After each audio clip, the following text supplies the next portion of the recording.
ఓం శాంతి. చిత్రాల గురించి బాబా యొక్క మహత్వపూర్ణమైన సూచనలు. చిత్రాలు తయారు చేయించే క్రమంలో కూడా చాలాసార్లు బాబాతో మాట్లాడటం జరిగేది. ఎప్పుడైతే శ్రీ లక్ష్మి మరియు శ్రీ నారాయణ్ని చిత్రం తయారవుతూ ఉండేదో అప్పుడు దీనిపైన త్రిమూర్తి చిత్రం కూడా ఉండాలి అని బాబా చెప్పారు. బాబా అన్నారు, త్రిమూర్తి లేకుండా ఈ చిత్రం దేనికి పనికొస్తుంది? త్రిమూర్తి లేకుండా అయితే ఈ చిత్రం భక్తి మార్గం యొక్క చిత్రంగా అయిపోతుంది. అప్పుడు దానిని ముద్రించి మనమేం చేస్తాము? త్రిమూర్తి చిత్రం ఉన్నప్పుడే వీరికి ఇలాంటి పదవి ఇచ్చేవారు లేక రాజ్యభాగ్యాన్ని ఇచ్చేవారు ఎవరు అనేది మనము అర్థం చేయించవచ్చు. లేకుంటే మనుషులు వీరినే భగవాన్ మరియు భగవతీలుగా అర్థం చేసుకుంటారు. వీరు రచన మరియు వీరి రచయిత శ్రీబాబా అనే విషయము వారికి తెలియదు కదా. మన ఉద్దేశమే శ్రీబాబా పరిచయం ఇవ్వటం. ఎందుకంటే ఇలాంటి ఉన్నతమైన చదువును చదివించి నరుడి నుండి నారాయణుడిగా తయారు చేసేవారైతే వారే అయ్యారు. శ్రీ లక్ష్మి మరియు శ్రీ నారాయణుడు అయితే మన చదువు యొక్క లక్ష్యం. ఈ లక్ష్యాన్ని స్వయమే ఎవ్వరూ ప్రాప్తి చేసుకోలేరు. అంతేకాక వీరికి ఇలాంటి ఉన్నతమైన ప్రాప్తిని చేయించిన వారు ఎవరు అనే విషయం కూడా ప్రపంచానికి తెలియదు. కనుక వీరి చిత్రాన్ని ముందుంచి మనము సూచన అయితే శ్రీ బాబా వైపుకే చేయాలి. ఎందుకంటే ఉన్నతమైన భగవంతుడు వారొక్కరే.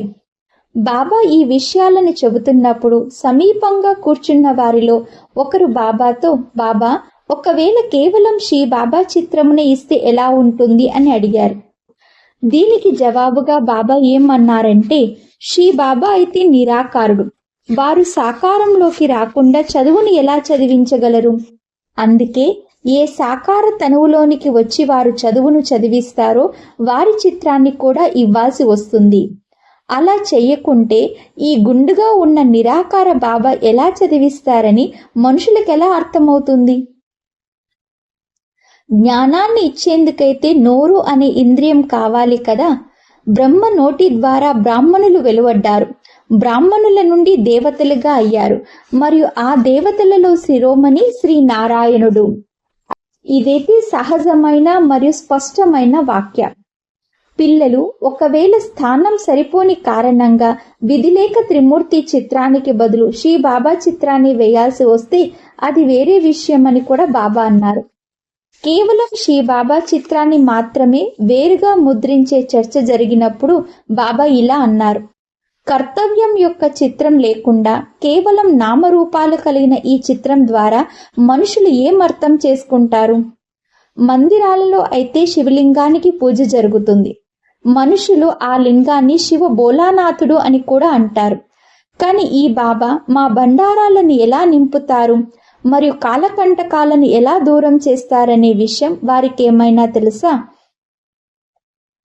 పిల్లలు, సృష్టి చక్ర సహితంగా త్రిమూర్తి చిత్రం అనేది అర్థ సహితంగా ఉంది, యుక్తాయుక్తంగా ఉంది. అందులో పూర్తి జ్ఞానమంతా ఇమిడి ఉంది. కానీ ఒకవేళ శ్రీ బాబా చిత్రాన్ని తయారు చేసినందువలన ఈశ్వరీయ సేవ చేయడం వల్ల పిల్లలకి సహజం అనిపిస్తే భలే తయారు చేయండి. కానీ దానితో పాటు శ్రీ బాబా యొక్క కర్తవ్యాల పరిచయాన్ని తప్పకుండా ఇవ్వండి. ఇలాంటి విషయాలనే బాబా శ్రీకృష్ణుని చిత్రం గురించి కూడా తెలిపించారు. బాబా ఏమని అర్థం చేయించారంటే, శ్రీకృష్ణుని చిత్రంలో అనేక జన్మల కథను చూపించలేదంటే అది భక్తి మార్గపు చిత్రంగా అయిపోతుంది. కానీ ఒకవేళ అలాగే ముద్రించాలనుకుంటే అప్పుడు నోటి ద్వారా కృష్ణుని కథను తప్పకుండా తెలిపించాలి. ఇప్పుడు సత్యుగం యొక్క ప్రథమ రాకుమారునిగా ఉండేవాడు ఇప్పుడు మళ్ళీ సమీప భవిష్యత్తులో రానున్నారు అని అందరికీ తెలిపించాలి. అచ్చా. ఓం శాంతి.